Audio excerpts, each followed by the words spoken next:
Good morning, everyone, and welcome back to Tactics Board. I don't know about you, but I feel like I'm still recovering from Norwich City's 2-0 loss to Leeds United on Wednesday night, but the Championship machine keeps on whirring and the Canaries are back in action this weekend when Swansea City visit Carrow Road tomorrow afternoon. You know the drill here on Tactics Board. First of all, I'm going to take you through my predicted 11 for the game and the players who I think Johannes Torp will choose. Then we'll take a closer look at Swansea and the sort of game that might be in prospect for Norwich. And then later on, I'm going to come on to the attacking struggles, because with no shots on target in the last two games, only one in the last three, there is starting to be a little bit of concern that's developing among the fan base. So I'm going to look into tactically what the reasons behind that might be. But we're going to start with that predicted 11. So without further ado, here's the team I think Torp will choose to face the Swans.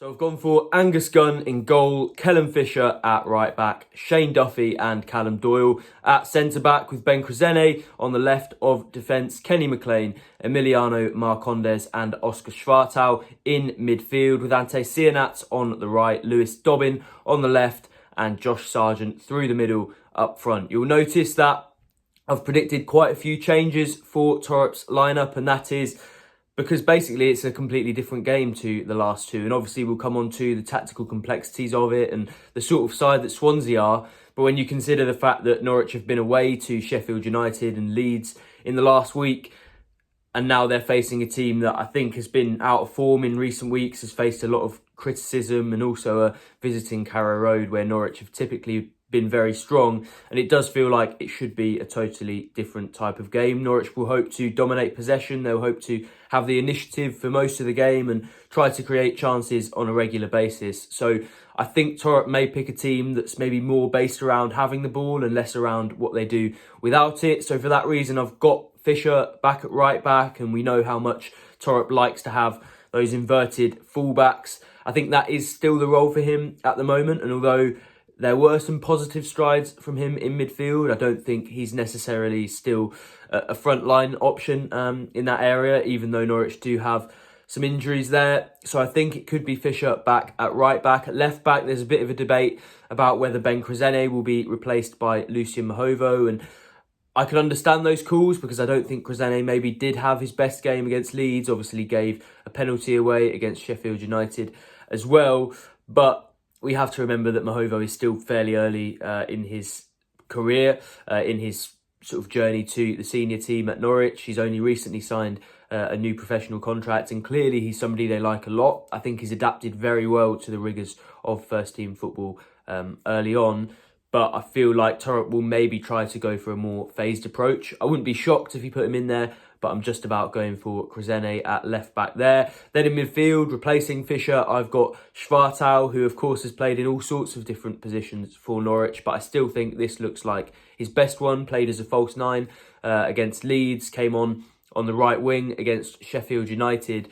And I actually think in this sort of game where Norwich will need a bit more creativity, and we'll come on to, of course, the attacking problems as well, having Schwartau in that deeper position where he can get more of the ball and he can drive things forward for Norwich and try to create attacks for them, I think it makes more sense for him to be in that role. And especially if you want to put Fisher back at right back, it makes sense for him to fill in there. And then, of course, McLean and Marcondes, it feels like they're nailed on for a good amount of time, given some of the injuries in that area. Then we come on to the front three, and there are a few decisions, again, for Torp to make, not just for tactical reasons, but also for fitness ones. Of course, Josh Sargent hasn't started since coming back from injury yet. 2 cameos against Sheffield United and Leeds. Of course, came on in the FA Cup defeat to Brighton as well. And although Norwich do want to take this careful approach, this feels like the perfect sort of game to introduce him again. He won't be feeding off scraps, most likely. He'll have more of the ball, he'll be more involved, and this gives him an opportunity to both get back up to speed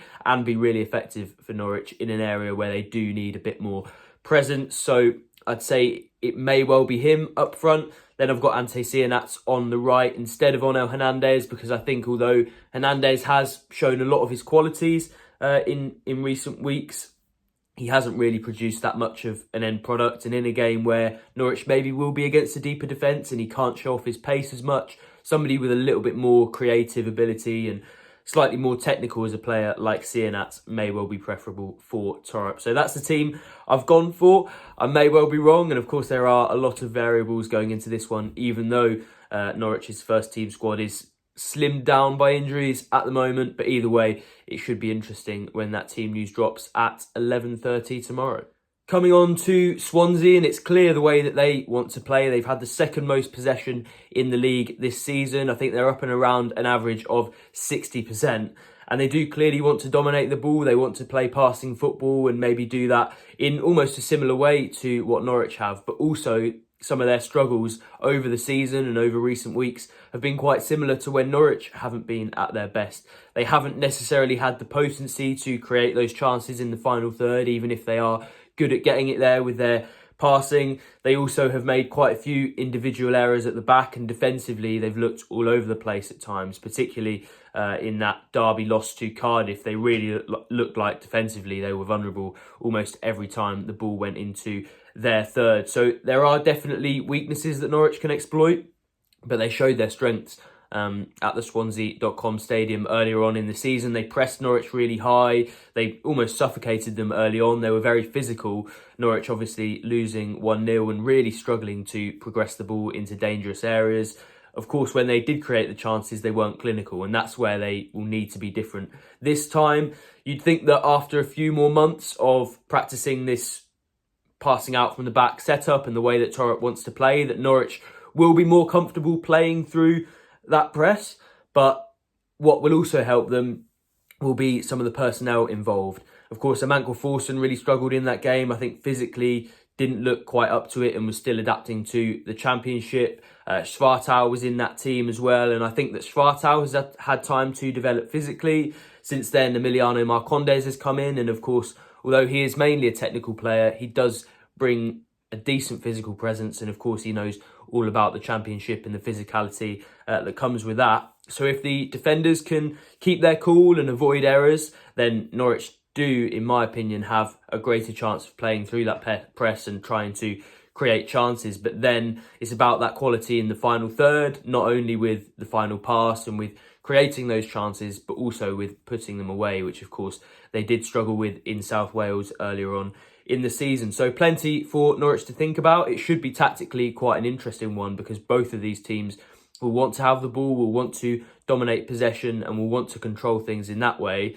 So it comes down a lot to the battle and also to how things are done in both boxes, because those are the areas that both teams have struggled really in recent weeks, and one of them will hope to break that deadlock.